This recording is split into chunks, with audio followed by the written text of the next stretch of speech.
हरे कृष्णा। आज हम गीता के चौथे अध्याय जो कि ज्ञान कर्म संन्यास योग पर आधारित है के कुछ श्लोक अध्ययन करेंगे। पिछले सेशन में भी हमने चौथे अध्याय के ही कुछ श्लोक अध्ययन किए थे, जिसमें भगवान श्री कृष्ण ने अर्जुन को समझाया था कि जो लोग कृष्ण के कहे अनुसार कर्म करते हैं और साथ में देवताओं की पूजा करते हैं, उन्हें उनके कर्मों के फल जल्दी मिल जाते हैं।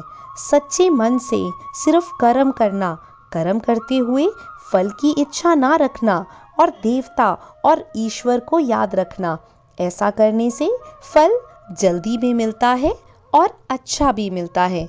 तो चलिए शुरू करते हैं।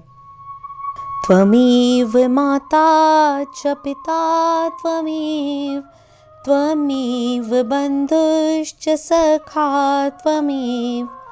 त्वमेव विद्या द्रविणं त्वमेव सर्वं मम देवदेव।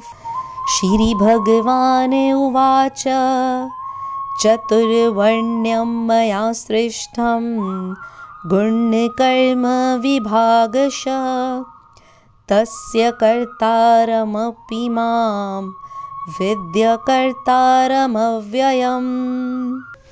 यहाँ पर कृष्ण हमारे समाज की सबसे बड़ी सच्चाई जो हम भूल चुके हैं उसके बारे में बता रहे हैं। ब्राह्मण, क्षत्रिय, वैश्य और शूद्र, इन 4 वर्णों का समूह गुण और कर्मों के विभाग पूर्वक मेरे द्वारा रचा गया है। इस प्रकार उस सृष्टि रचना आदि कर्म का कर्ता होने पर भी मुझ अविनाशी परमेश्वर को तो वास्तव में अकर्ता ही जान। जिसे हम जात या जाति कहते हैं, वे वास्तव में कर्म और गुणों पर निर्भर करती है, जन्म पर नहीं। हो सकता है आपका जन्म बहुत अच्छे घर में हुआ हो, आपके माता पिता अच्छे इंसान हो, लेकिन अगर आप झूठ बोलते हैं या गलत काम करते हैं तो क्या आपको भी सच्चा और अच्छा कहा जाएगा? कभी भी नहीं। इसलिए कृष्ण कहते हैं हमें कर्म करना है, पर इसमें बंधना नहीं है। ये कॉम्प्लिकेटेड है दोस्तों, इसलिए थोड़ा ध्यान देने की ज़रूरत है। कर्म को पूरी लगन से अपना कर्तव्य समझ के आपको करना है, लेकिन उसमें बंध कर उसके फल के लिए परेशान नहीं होना है। आपने परीक्षा की या कोई चुनौती का सामना, अब उसके रिजल्ट को आपको इंतज़ार है। अब आप सोच रहे हैं कि न जाने क्या होगा, आप कह रहे हैं भगवान अच्छा कर देना। ये सब गलत है। आप कर्म करते रहिए और आगे बढ़ते रहिए। भगवान से ये मत कहिए कि वो सब अच्छा करे। आप अपना कर्म अच्छा करिए, उसके बाद उस पर छोड़ दीजिए। अच्छा फल देने के लिए कभी मत कहिए, उससे कुछ नहीं होगा। कर्मण्य कर्म या पश्चेत कर्मणि च कर्मया सबुद्धिमान मनुष्येषु सयुक्त कृष्ण कर्म कृत। अर्थात जो मनुष्य कर्म में अकर्म देखता है और अकर्म में कर्म देखता है, वो और लोगों से ज़्यादा इंटेलिजेंट है और ऐसा योगी समस्त कर्मों को करने वाला है। कर्म में अकर्म देखने का मतलब क्या हुआ? यानी जो मनुष्य कर्म करता है लेकिन उस पर घमंड नहीं करता कि करने वाला वह खुद है, वो कर्म में अकर्म को देख रहा है, कर्म को कर्तव्य मान के कर रहा है, लेकिन दुनिया में या खुद अपने आप से उसका डंका नहीं पीटता। मतलब हमें अपना कर्म करना है और उसके फल के बारे में नहीं सोचना, अगले कर्तव्य में लग जाना है। इसे कहते हैं कर्म में अकर्म को देखना। जो पुरुष अपने सारे कर्म और उसके फल में आसक्ति को छोड़ करके इस दुनिया पे डिपेंडेंट नहीं और परमात्मा में नित्य तृप्त है, वो कर्म को करता हुआ भी वास्तव में कुछ नहीं करता। जो इंसान काम करते हुए उसके फल के बारे में बिल्कुल नहीं सोचता, वो ही सबसे आगे जाता है, उसी की उन्नति होती है। इतनी उन्नति दोस्तों इतनी प्रोग्रेस कि वो चाहे तो भगवान को भी पा सकता है। कर्म करते हुए उसके फल रिजल्ट में आसक्ति मीन्स अटैचमेंट नहीं रखनी चाहिए। मत सोचिए कि आगे क्या होगा, बस अभी प्रेजेंट में रहिए और अपना काम करते रहिए। त्यक्त्वा कर्म फलासंगम नित्य तृप्तो निराशया कर्मण्या अभिपर्वृत्तोपि नैव किंचित करोति सा।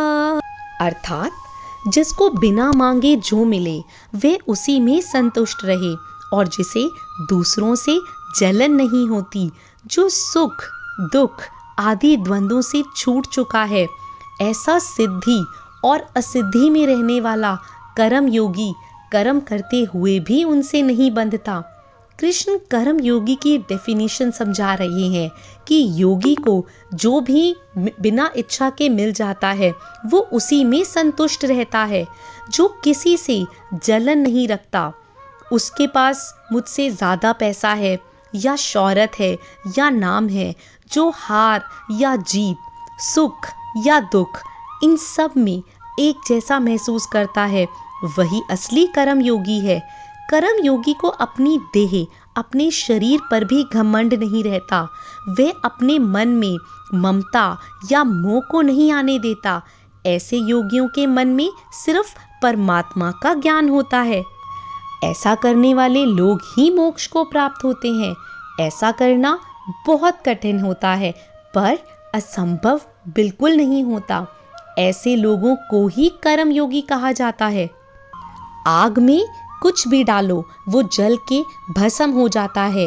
संयम को भी कृष्ण एक अग्नि बता रहे हैं कि जो योगी होते हुए अपने संयम की आग में अपनी इंद्रियों को डालते हैं और उन इंद्रियों को यानी अपनी इच्छाओं को भस्म कर देते हैं, परंतु जो योगी नहीं होते, नादान होते हैं और वो ठीक इसका उल्टा, ठीक इसका ऑपोजिट करते हैं।